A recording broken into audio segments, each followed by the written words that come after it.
Boa noite. Vamos falar sobre antihipertensivos. Esqueci de abrir. Abri agora.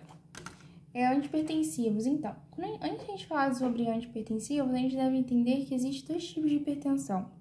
Tem a hipertensão primária e tem a hipertensão secundária. A hipertensão primária ela também pode ser chamada de hipertensão idiopática. E assim, essa hipertensão vai ser a elevação da pressão arterial sem uma causa específica, identificável, que no caso é na maioria dos casos que a pessoa tem. Por exemplo, homem, 50 anos, obeso, tabagista. Ah, Ana Clara, mas aí a causa aí é por ele ser obeso e tabagista. Tá. Ele tem hipertensão por causa disso, mas é sem uma doença específica, sabe? Sem uma causa específica mesmo.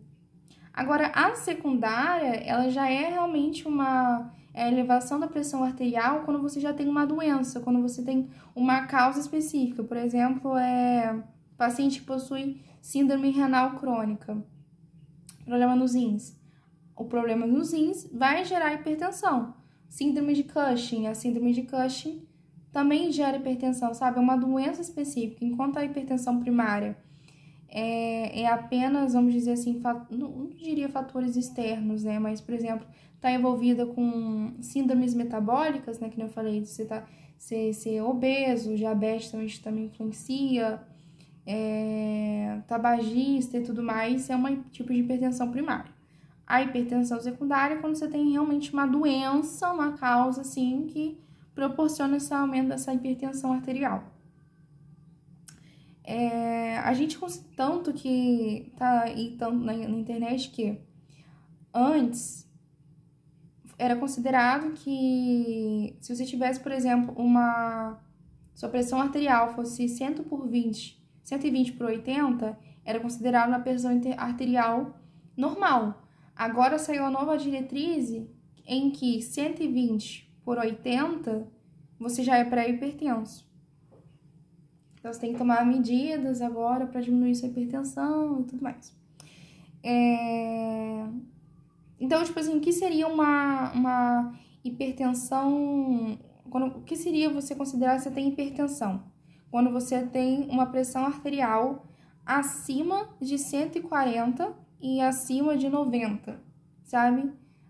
Uma pressão arterial sistólica acima de 140, uma pressão arterial diastólica acima de 90 milímetros de mercúrio. Complicações que podem estar envolvidas com a hipertensão arterial: infarto agudo do miocárdio, AVC, insuficiência cardíaca. Aí as causas secundárias: renal, pode ser causa endócrina, feocromocitoma, que eu vou falar sobre ele, que ele é um tumor que vai liberar muita catecolaminas, muita noradrenalina, hiperaldosteronismo, que é a quantidade excessiva de aldosterona, então vai influenciar no sistema renina-angiotensina-aldosterona, que vai elevar a pressão arterial, né? Causa neurológica também, infartos, tudo isso está envolvido com o aumento da pressão arterial. Aumento da pressão arterial, no caso, secundária. Então, a hipertensão primária, ela geralmente é progressiva e silenciosa. Com quantos anos a pessoa descobre que ela tem... Qual a média de idade? Não, melhor. Como que a pessoa descobre que ela tem hipertensão arterial? Só se ela medir sua hipertensão. Porque não tem como você saber, porque a hipertensão, pelo menos a primária, ela não tem sintomas, gente. Ela é silenciosa, ela é progressiva, ela não apresenta sintomas. Então, só se você medir na sua pressão que você descobre se você tem hipertensão ou não. A secundária, ela já é rápida e grave, né? Porque ela está envolvida com alguma doença. Então, ela já vai apresentar outros sintomas, além da hipertensão em si. Ó, por exemplo, tem uma observação, ó, que eu anotei aqui. Paciente, tá muito frio, gente, muito frio aqui. Nunca vi um frio desse. Paciente que interrompe o tratamento com clonidina. Clonidina é um tipo de antihipertensivo. Paciente que interrompe o tratamento com clonidina possui o risco de ter uma hipertensão arterial de reboot. Ou seja, o que acontece? Tem um aumento rápido e significativo da pressão arterial. Porque se a clonidina ela é um antihipertensivo, o objetivo dela é diminuir a pressão arterial. Se você se você corta o uso dela assim, se você interrompe ela de forma abrupta, o que vai acontecer? A pressão arterial vai aumentar lá, vai ficar nas alturas, que vai ser o efeito rebote que tem. Quais são os tratamentos? Existe tratamento de hipertensão arterial. Existem os tratamentos farmacológicos e existem os tratamentos não farmacológicos. Quais são os não farmacológicos? Uma boa alimentação, redução de sódio, realizar atividade física,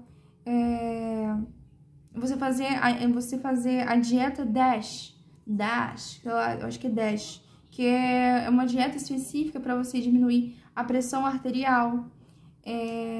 Que mais? Agora, com os usos de tratamentos medicamentosos. Vídeo passado, diuréticos. Diuréticos, além de eles serem utilizados para reduzir reduzir edemas e tudo mais, eles são utilizados para reduzir essa pressão arterial, porque eles vão estar reduzindo líquido. Você reduzindo líquido, você reduz a pressão arterial. Inclusive, vou tentar lembrar de cabeça. O que eu acho que é utilizado para pressão arterial, eu acho que é os tiazídicos, diuréticos tiazídicos, que são justamente eles que é o... Vamos ver se é cloritiazida, hidrocloritiazida, como que é? Cortalidona, eu acho. Exatamente, os tiazídicos que são usados. Outros devem ser utilizados também, mas o que eu anotei aqui é os tiazídicos. É clortalidona mesmo. Cloritiazida, hidrocloritiazida e clortalidona. E tem outros que eu não anotei. Então, diuréticos. E agora os antihipertensivos também. Por exemplo, a gente tem vou explicar mais pra frente. E os antihipertensivos. Bloqueadores de cálcio também influenciam. Então tá. Sistema nervoso simpático agora. O sistema nervoso simpático, ele vai aumentar a pressão arterial.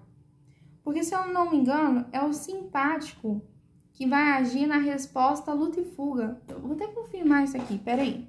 É isso mesmo, o sistema nervoso simpático que está relacionado com a resposta à luta ou fuga. Então, o que vai acontecer?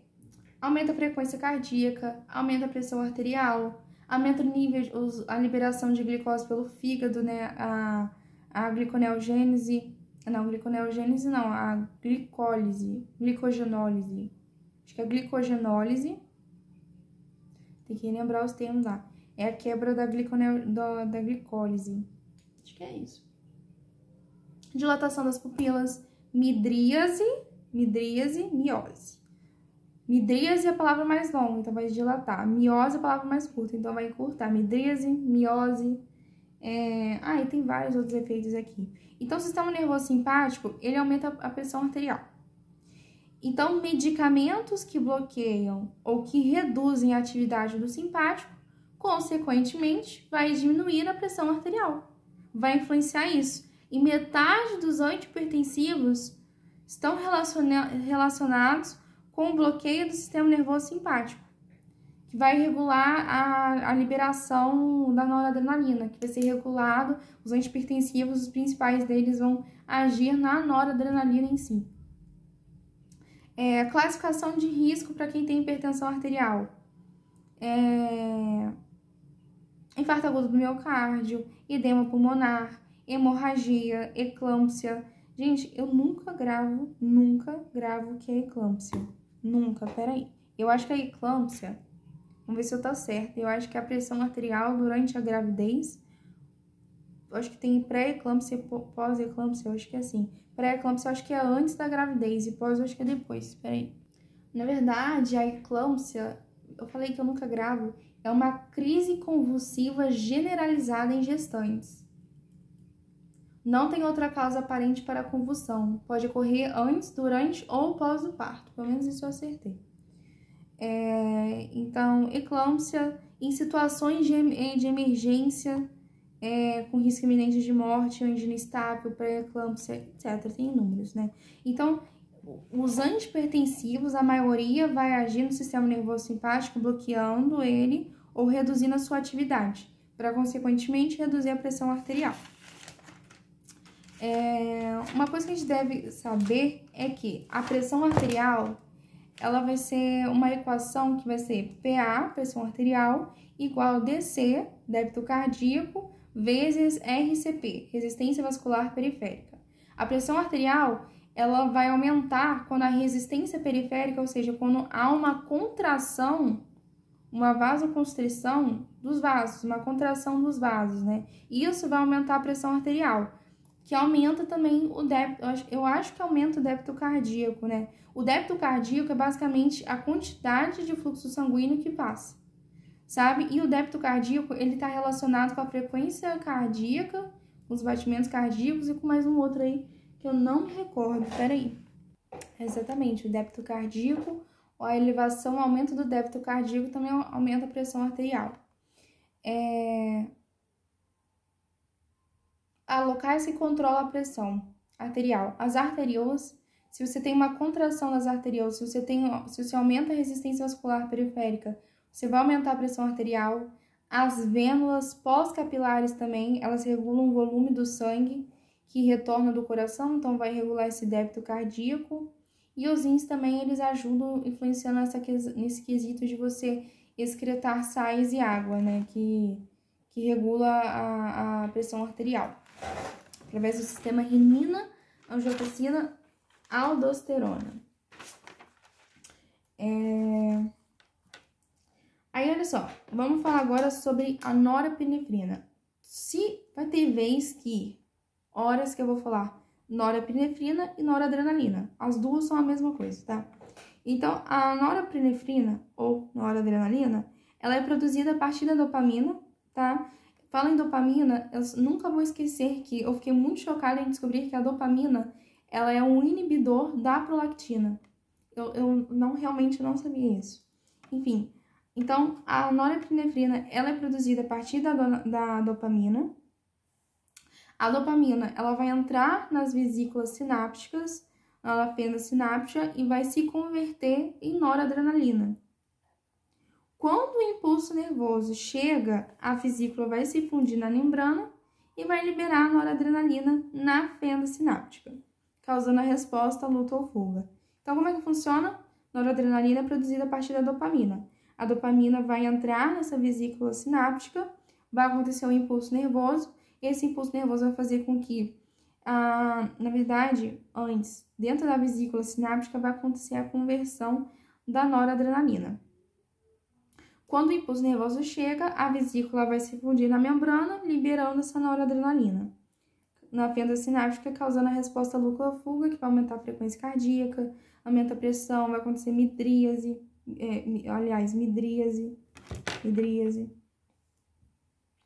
E existem 3 tipos de antihipertensivos, 3 formas dos antihipertensivos agir relacionadas a isso. Primeiro, são 3 bloqueadores, aliás.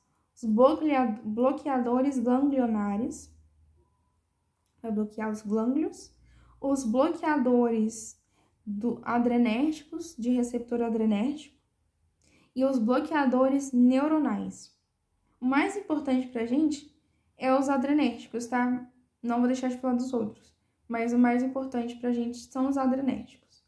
O ganglionar, ele impede a transmissão do impulso para os órgãos.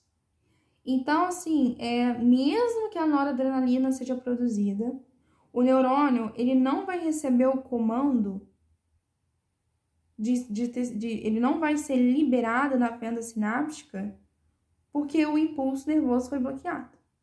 Então, tanto que aí, isso que acontece. O ganglionar impede a transmissão do impulso nervoso para os órgãos. O que vai acontecer? Se não está chegando impulso nervoso, Se a noradrenalina não está funcionando, ela não vai causar resposta à luta ou fuga, certo? Tônus diminui, pressão arterial diminui. O outro tipo de bloqueador que a gente tem são os bloqueadores adrenérgicos de receptor. Ou seja, vai bloquear os receptores adrenérgicos. Esses receptores adrenérgicos são os receptores da noradrenalina. Então, diferente do ganglionar, aqui o que vai acontecer? Aqui o impulso chega, mas a noradrenalina ela não é liberada porque o receptor está bloqueado. O receptor não faz com que a noradrenalina seja, vamos dizer assim, liberada na fenda sináptica, impedindo com que ocorra essa ativação do sistema nervoso simpático. Então, a pressão arterial ela vai diminuir, tudo diminui, basicamente, sabe? Não deu mais sede, peraí. Aliás, eu falei errado. A noradrenalina, ela consegue ser produzida, ela é liberada na fenda sináptica, né? Porque o impulso nervoso aconteceu, mas ela não vai se ligar, ela não vai conseguir se ligar ao seu receptor, então a função dela não vai acontecer, ela não vai aumentar a pressão arterial, não vai aumentar a frequência cardíaca, ela não vai aumentar nada, sabe? E os bloqueadores neuronais é que eles impedem a síntese, a produção, o armazenamento e a liberação da noradrenalina. Se você não está conseguindo produzir noradrenalina, não tem como ela agir. Se você não está conseguindo liberar ela, não tem como ela agir. Se você não está conseguindo armazenar ela, não tem como ela agir. Então, 3 tipos de bloqueadores. Ganglionar, que vai impedir a chegada do impulso nervoso. Então, a vesícula não vai conseguir se fundir na membrana. Então, a noradrenalina ela não vai ser liberada. Receptor adrenérgico. Aqui o impulso nervoso chega, a vesícula na membrana, se conecta na membrana, a noradrenalina é liberada, mas ela não funciona porque o seu receptor adrenérgico está bloqueado. E o terceiro é o neuronal, em que não vai acontecer a produção, o armazenamento ou a liberação da noradrenalina. Os antipertensivos vão agir assim. Agora eu vou entrar falando sobre cada um, sobre um exemplo de antipertensivo ganglionar, como que ele funciona, um exemplo de antipertensivo adrenérgico, bloqueador adrenérgico, um bloqueador neuronal, sabe? Pra gente entender melhor. Tem uma pausa aí? Eu dei uma pausa aqui. Vamos voltar. Fármacos gangliopédicos. Fármacos bloqueadores ganglionares. Primeiro e o principal, cancelato de trimetafam. O cancelato de trimetafam seria um bloqueador ganglionar. Ele vai bloquear então o impulso. Vai promover vasodilatação,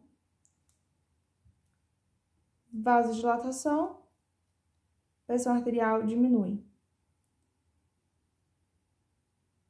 Diminui o retorno venoso também.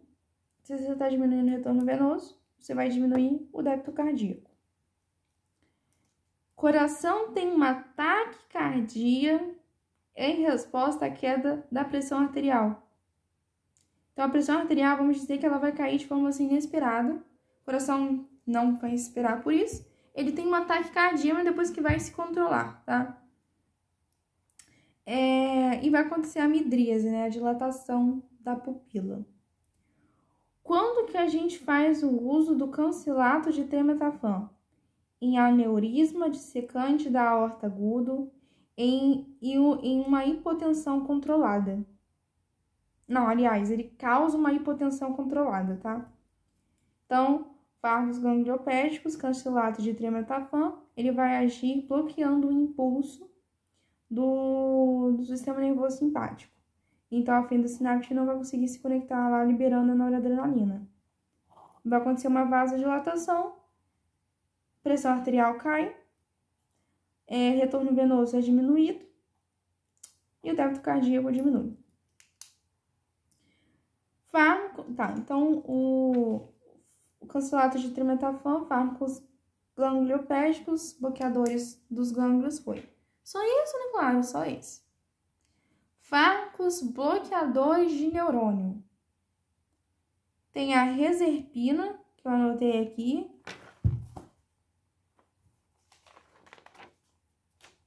Só a reserpina. Só a reserpina que eu anotei aqui.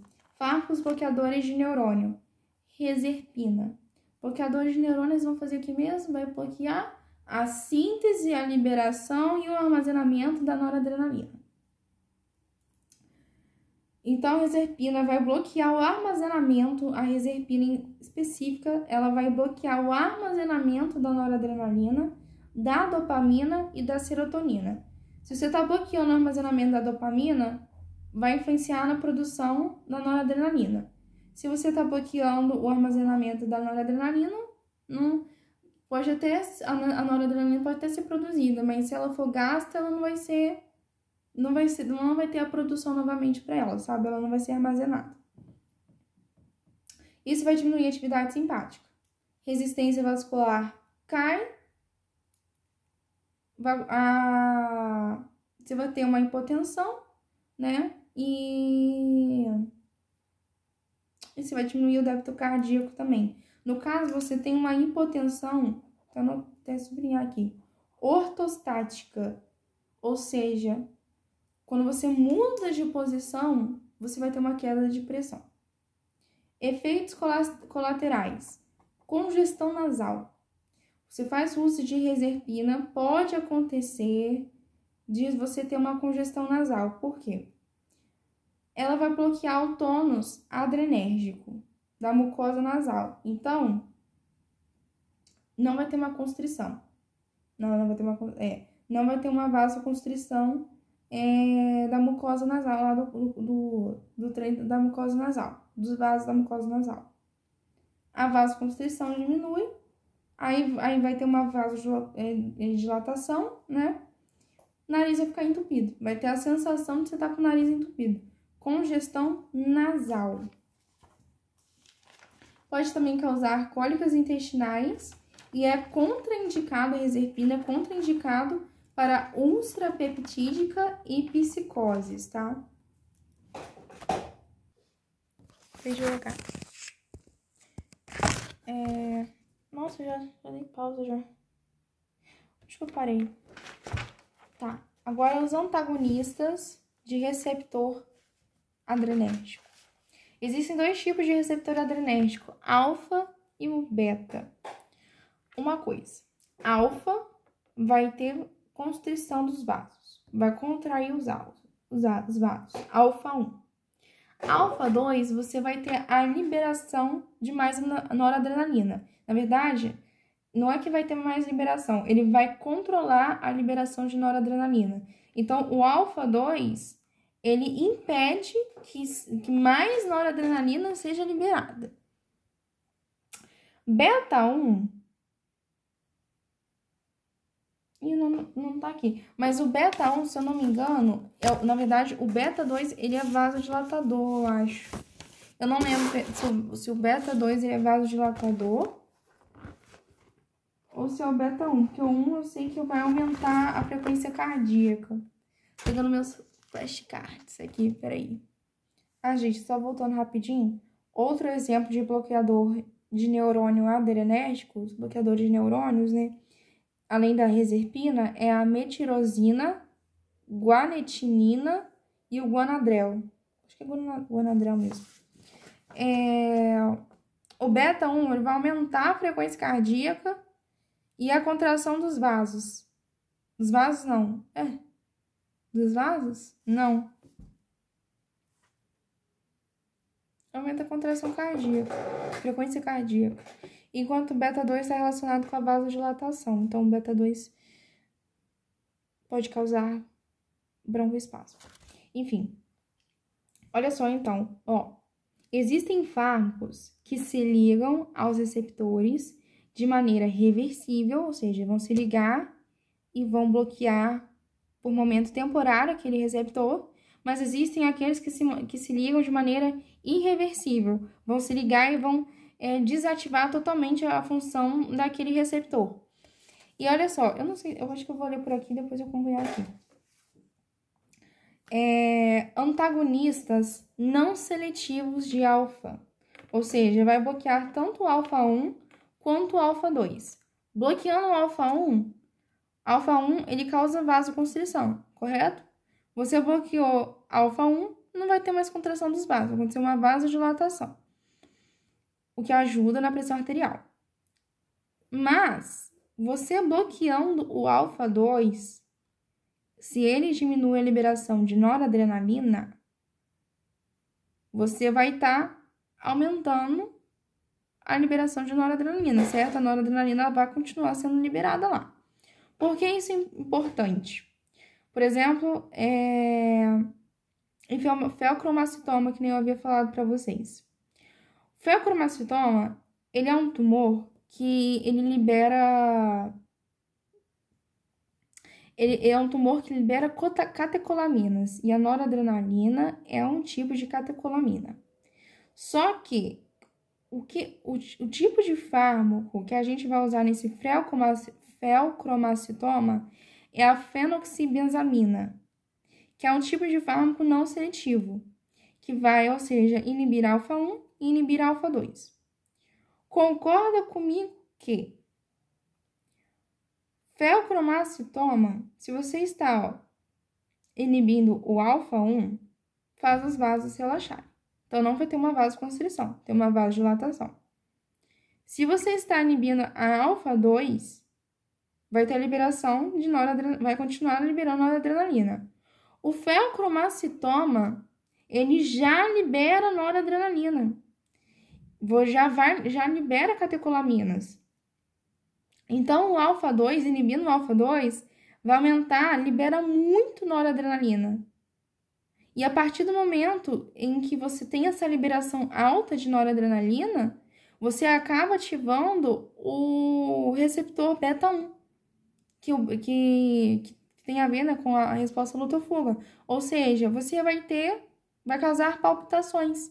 Essa fenoxibenzamina, ela causa as palpitações. Mas então, né, Clara, é ruim para o paciente, não se deve usar. Então, realmente, mas a minha professora falou justamente sobre isso, em que a gente geralmente faz o uso desse fármaco em cirurgia, quando o paciente está... Eu não cheguei a anotar, eu fui burra, eu devia ter anotado. Eu vou pesquisar aqui agora só pra gente ver e eu falar pra vocês. Olha só, durante a cirurgia, primeiro que a cirurgia é arriscada? Durante a remoção do tumor, a liberação súbita de catecolaminas pode causar hipertensão grave, aritmias, infarto ou AVC.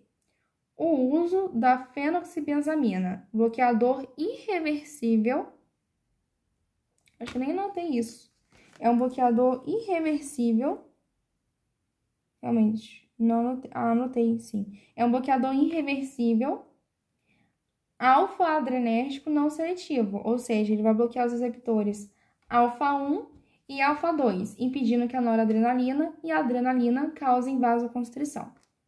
Objetivo pré-operatório: controlar a pressão arterial antes da cirurgia, que vai estar bloqueando a alfa 1.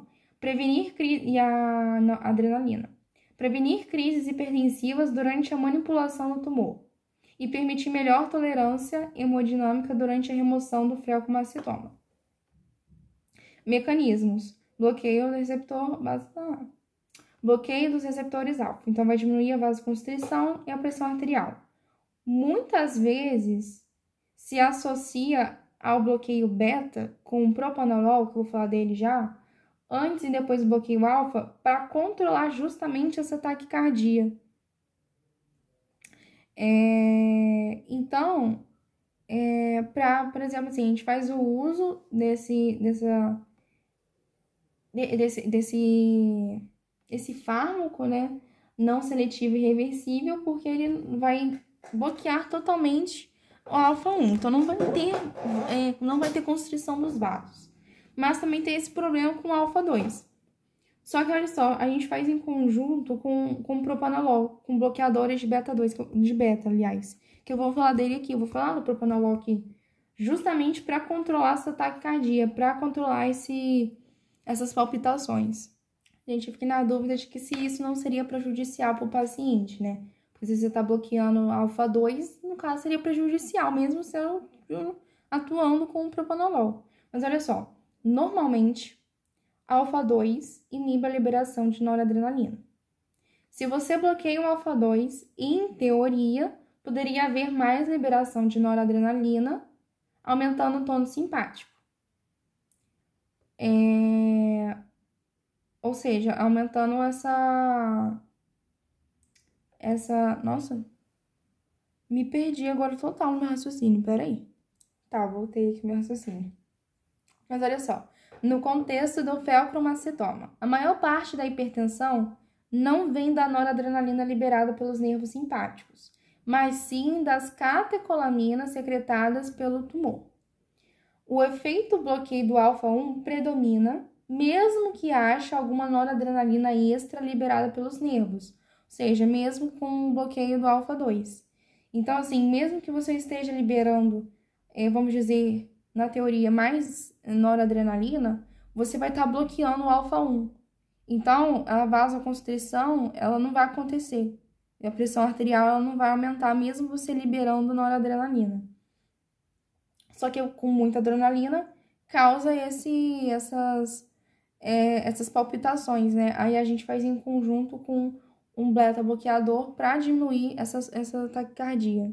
Olha só a curiosidade, por que você não administra beta-bloqueador antes de beta-bloqueador 1, tá? No caso, tá? Que é aquele lá que causa palpitação, que aumenta a frequência cardíaca, que nem eu havia falado. Por que você não administra ele antes do bloqueador alfa?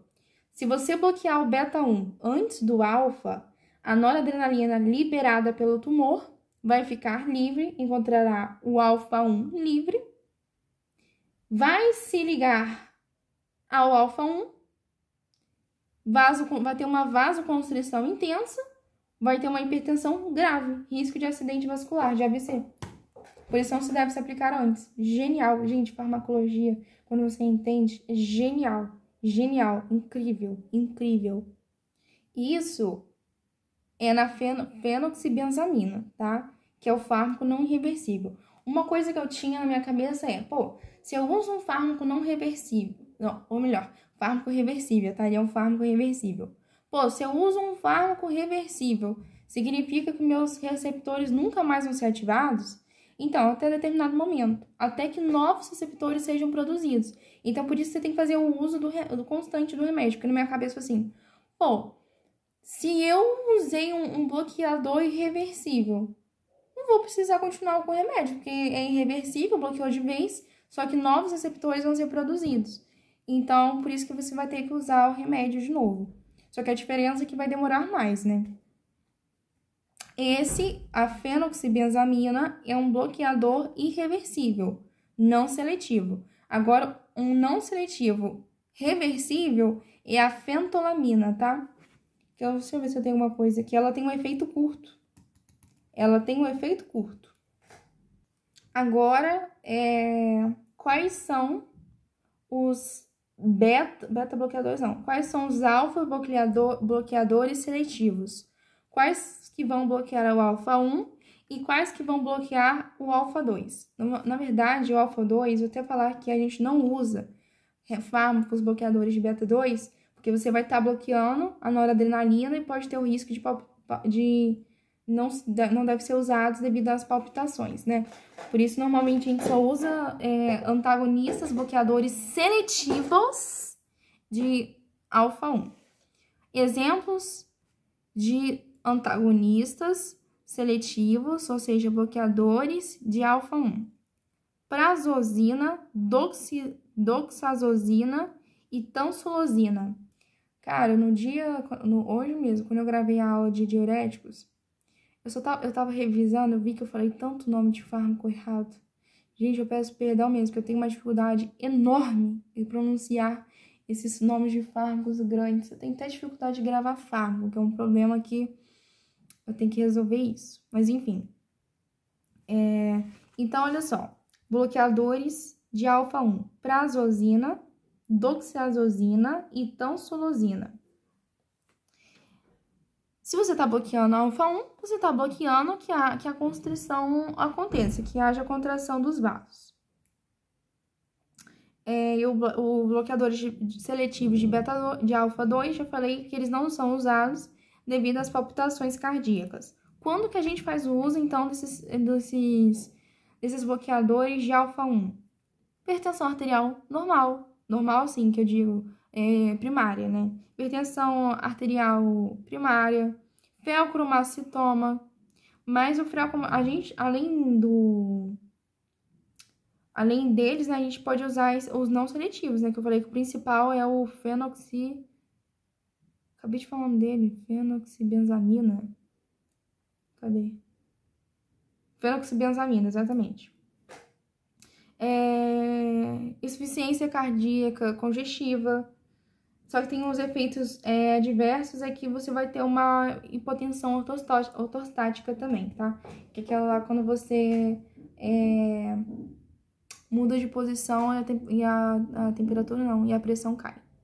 Agora vamos para os bloqueadores seletivos de beta. Bloqueadores de beta, aliás. O primeiro que a gente tem, que a gente vai ver, é os bloqueadores de beta-1, que é justamente esse atenolol, metaprolol e bisoprolol.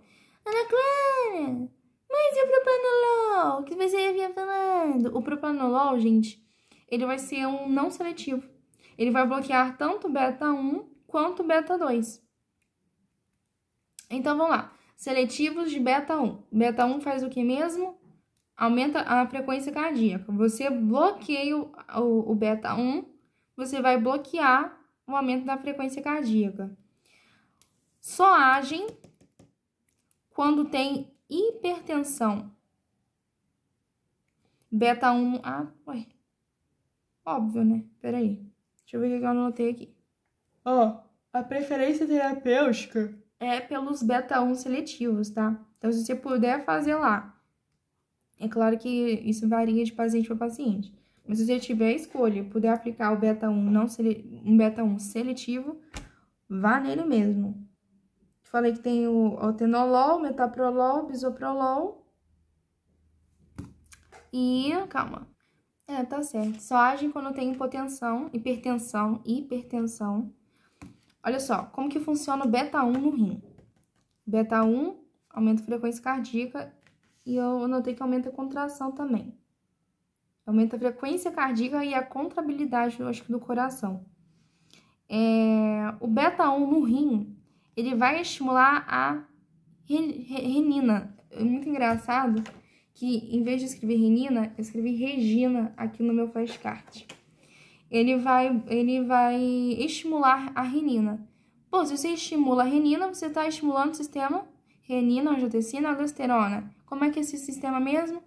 Estimulou a renina vai ativar a angiotensina 1, vai vir a ECA2, que vai transformar a angiotensina 1 em angiotensina 2, que é a angiotensina, acho que é um vasoconstritor muito bom, que vai vir a aldosterona, que vai reter vai reter água e vai reter sódio, aumentando a pressão arterial. Beta-1 faz isso no rim. Então, além dele aumentar a contratibilidade do coração, a frequência cardíaca, no rim, ele também vai estimular o sistema renina-angiotensina-aldosterona. Quando você inibe esse fármaco, o que acontece? Quando você inibe esse beta-1, frequência cardíaca diminui, contratibilidade também diminui e o sistema renina-angiotensina-aldosterona também decai, ele também é diminuído.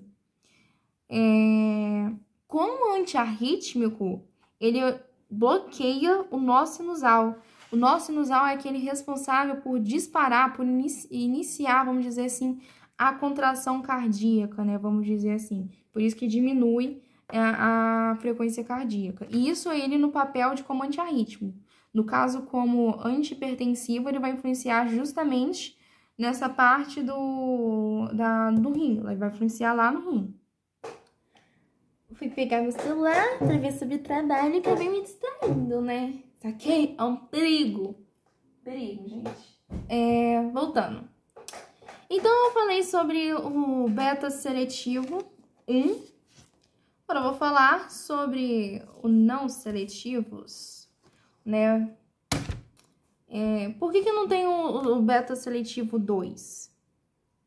Não sei, não anotei. Procurar sobre.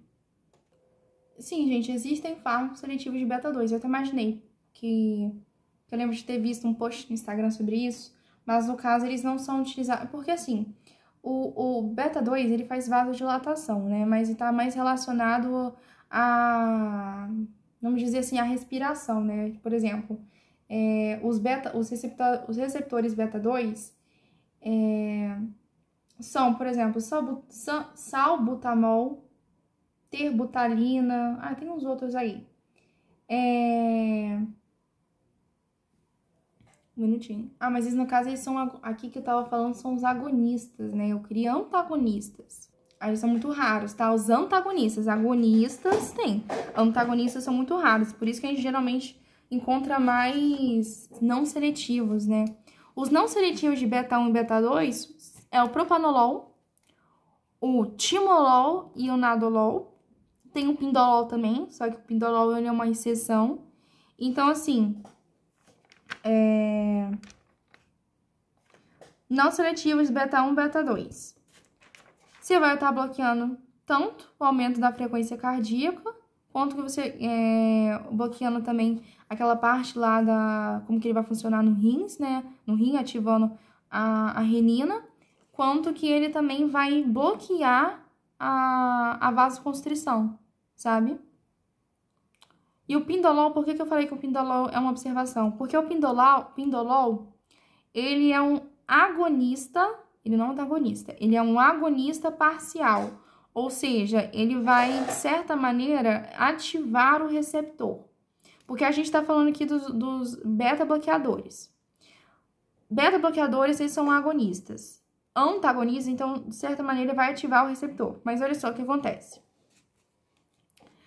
O pindolol, quando a gente tem baixos níveis de noradrenalina, o pindolol, você fazendo o uso dele, ele vai ativar o receptor da noradrenalina. Então, a noradrenalina, ela vai, vamos dizer assim, que ela vai se conectar mais facilmente no seu próprio receptor e vai agir lá a função dela de aumentar a pressão arterial e tudo mais. E isso quando tem baixa noradrenalina. Agora, quando há... Então, outra coisa. Então, assim, quando há uma baixa noradrenalina, em vez de você usar um receptor seletivo, tipo atenolol, que no caso ele bloquearia os vasos, vai deixar o coração mais bradicárdico ainda, porque baixa noradrenalina já deixa o coração mais calmo. Se você utilizar um atenolol, que é aquele que bloqueia a contração cardíaca, porque bloqueia a contração cardíaca não, que bloqueia o aumento da frequência cardíaca e a constrição do coração, a força contraste do coração, você vai ter uma bradicardia. Por isso que, nesses casos, a gente usa o pindolol para manter a frequência cardíaca estável, sabe? O pindolol, ele vai evitar que você tenha uma bradicardia intensa. Lembra que no início que eu falei que os beta-bloqueadores eles só vão ser ativados quando tiver uma hipertensão? É porque eu falei que eu achei meio isso óbvio. É porque eles não são hipotensores de pessoas com pressão arterial dentro da normalidade, tá? Eles realmente só vão ser ativos se você tiver hipertensão.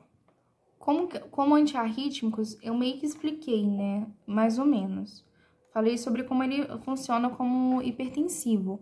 Agora, antiarrítmico, que é o beta 1, ele é bloqueado no nó sinusal, ele vai bloquear o nó sinusal, que é aquele responsável por disparar a frequência, o impulso elétrico do coração. Então, se você bloqueia o nó sinusal, você vai estar diminuindo a frequência cardíaca.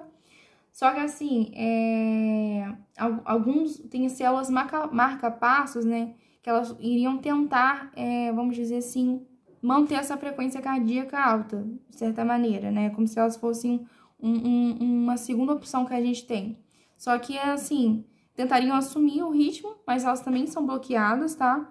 Aí a condução para o nó atrioventricular, que é aquele nó que diminui, retarda a passagem do nó sinusal, porque assim, primeiro passa o nó sinusal para os átrios, depois vai para o nó atrioventricular, que vai passar para os ventrículos.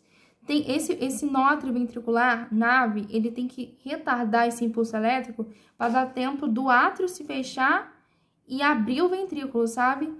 Porque não pode abrir ao mesmo tempo. Então, assim, a condução para o NAV, para o nó atrioventricular,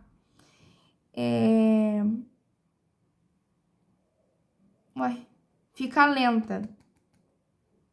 Não entendi o que eu anotei aqui, não. Fica lenta. Isso evita que estímulos rápidos cheguem ao ventrículo.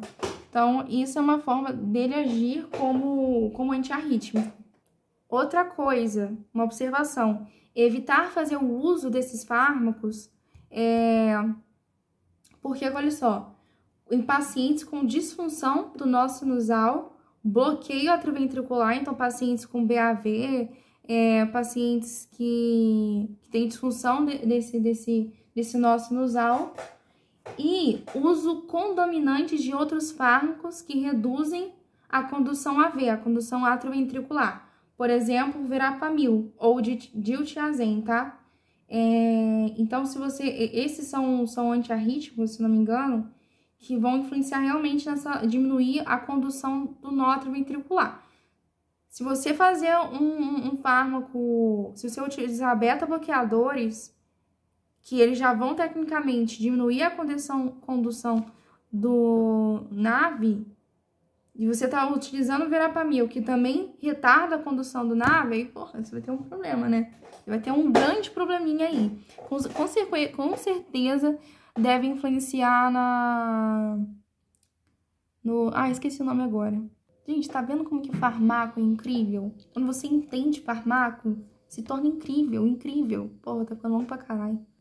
Aspectos cronológicos, gente. Deve-se fazer o uso desses medicamentos, desses beta-bloqueadores, pela manhã, tá? Porque a descarga adrenérgica, ela é mais intensa de manhã. Então, e se não for seletivo, os efeitos colaterais, eles são só na parte da manhã mesmo. Outra coisa, gente, você evitar, no caso de casos pulmonares, infunção pulmonar, você evitar utilizar beta-bloqueadores em pacientes com asma, tá? Porque o asma e DPOC. Porque lembrando que o beta-2, ele causa vasodilatação. Então, se você tá bloqueando ele, você vai causar vasoconstrição. O paciente já é asmático, o paciente já tem DPOC. DPOC tem aquela... Meu Deus, é enfisema pulmonar? Eu acho que é enfisema pulmonar... Pera. Paciente tem enfisema e bronquite obstrutiva crônica. Você quer matar o paciente, né? Você quer matar ele, você avisa. Outra coisa, gente, você fazer o uso de beta-bloqueadores com ARNs, que são aqueles anti-inflamatórios não esteroidais, o efeito antipertensivo desses beta-bloqueadores é diminuído, porque os anti-inflamatórios, eles inibem as prostaglandinas. A prostaglandina, ela aumenta a retenção de sódio e de água. Você inibindo ela, não vai aumentar tanto a retenção de sódio nem água. Então, beta-bloqueadores, eles não vão funcionar tanto assim como antipertensos, não. Às vezes, como antiarrítmicos, funciona. Agora, como antipertensos, não. Ana Clara! Igual a minha amiga. Existe um medicamento que vai bloquear tanto o alfa-2, que são bloqueadores tanto de alfa quanto de beta? Sim. Um exemplo que a gente tem é o Caverdiol, que ele vai bloquear tanto o beta-1, então ele vai diminuir a frequência cardíaca, ele vai diminuir a função lá da renina lá, e ele também vai bloquear o alfa-1, que vai causar vasodilatação, né? Porque o alfa-1, ele causa vasoconstrição. Se você bloqueia, ele causa vasodilatação. Fármacos, clonidina, por exemplo. A clonidina, até anotei aqui em algum canto, ela é um fármaco bloqueadores adrenérgicos centrais. Na verdade, a clonidina, ela é um fármaco, por exemplo, agonista de alfa-2. Então, ele vai ajudar na liberação, vai atuar estimulando o alfa-2. E o alfa-2, ele tem a função lá como fala? De controlar a liberação da noradrenalina. Então, se você tá inibindo, é meio que o freio da noradrenalina, então não vai causar aumento da frequência cardíaca, não vai acontecer o aumento da pressão arterial, sabe? Essa é a função, por exemplo, do fármaco da clonidina. Só que assim, o ruim da clonidina é que efeitos adversos, tem a diminuição do libido, se não me engano, eu também acho que ela causa boca seca, pode ter uma hipertensão reboot, né? Se você tem uma retirada abrupta dela, né? Que nem havia falado lá, lembra? Tá acabando, gente. Eu juro que tá acabando. Bloqueadores de canais de cálcio tipo L. Eles vão atuar no músculo cardíaco, bloqueando a entrada de cálcio. Se você tá bloqueando a entrada de cálcio, se não me engano, você não vai ter uma despolarização. Então, vai diminuir a contração cardíaca, tá? Aí tem as classes. Tem a professora falou, inclusive, que é pra ficar atento nisso que isso aqui cai na prova, tá? Que é o que eu vou falar aqui agora. Então, vamos lá, ó. Bloqueadores de canal de cálcio, que nem eu havia falado, é aquele lá que vai agir bloqueando, vai diminuir a entrada do cálcio. Para que haja despolarização, é necessária a entrada de cálcio. Então, se você tá bloqueando a entrada de cálcio, não vai ter uma despolarização, não vai ter a contração muscular, vai ter o relaxamento do músculo cardíaco, né?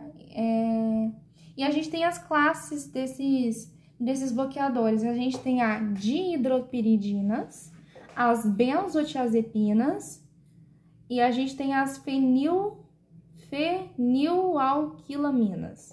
O exemplo, o verapamil, que eu havia falado anteriormente sobre ele aqui. Falei sobre o diltiazem também. E em relação a dihidropiridinas, a gente tem a amlodipina, felodipina, nimodipina, tudo com ina no final, sabe? Sobre as dihidropiridinas, seu efeito é predominantemente vascular, tá? Então, você vai ter uma vasodilatação periférica, isso vai ajudar a reduzir a pressão arterial. Só que assim, ela tem pouco efeito direto no coração. Tanto que elas não causam uma bradicardia significativa, tá? Apesar de elas bloquearem o canal de cálcio, né, que influencia na despolarização, o efeito cardíaco dela não é tão direto assim, não. Então, usos principais: hipertensão, angina, isso. Os benzodiazepínicos, as benzodiazepinas, aliás, eu sei que tem um nome muito parecido com um fármaco para ansiedade, para depressão, que também é com benzo alguma coisa. Mas, enfim, um exemplo que a gente tem é o diltiazem. O diltiazem foi o que eu falei, que é aquele que diminui a condução atrioventricular, que diminui a frequência cardíaca, né? Ele já vai atuar no coração, nos vasos em si. Vai causar também vasodilatação. Agora, o verapamil, o verapamil é a mesma coisa que o diltiazem. Mesma coisa, tem efeito vascular moderado, utilizado para hipertensão, angina, aritmias e tudo mais. O que a professora havia falado foi, em relação a como que funcionam os fármacos não diapiridinos, dihidropiridinos e aqueles que são os dihidropiridinos, eles são cardioseletivos. Não cardioseletivos assim que eu falo assim que eles têm mais afinidade, né, ele não é seletivo, ele só tem mais afinidade com o coração em si. Aliás, eu acho que eu anotei errado, né, porque eles têm pouca afinidade com o coração, se eu não me engano. Peraí. É realmente ao contrário que eu falei. As dihidropiridinas, elas são mais seletivas para os vasos, né? Tanto que eu falei que ela está mais relacionada com essa parte de vasodilatação periférica.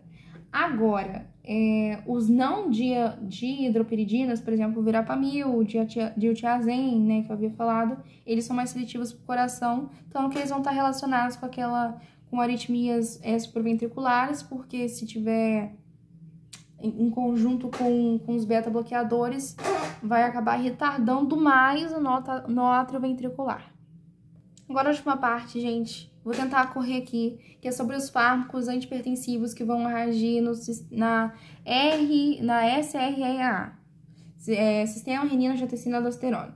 O principal deles, pra mim, assim, é o captopril. Porque ele é um antihipertensivo que vai agir nesse sistema aí, porque ele vai inibir a ECA, aquela enzima que converte a angiotensina 1 em angiotensina 2.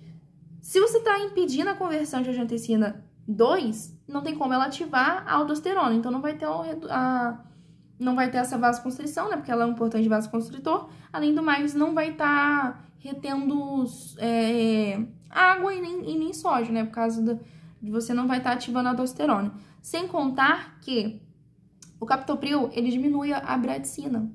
Então, a bradicina ela é importante porque, assim, ela tem algum processo lá que eu não me recordo, mas quando você diminui a bradicina, você causa tosse. Então, o paciente, quando faz uso de captopril, ele vai ter como efeito colateral a tosse seca.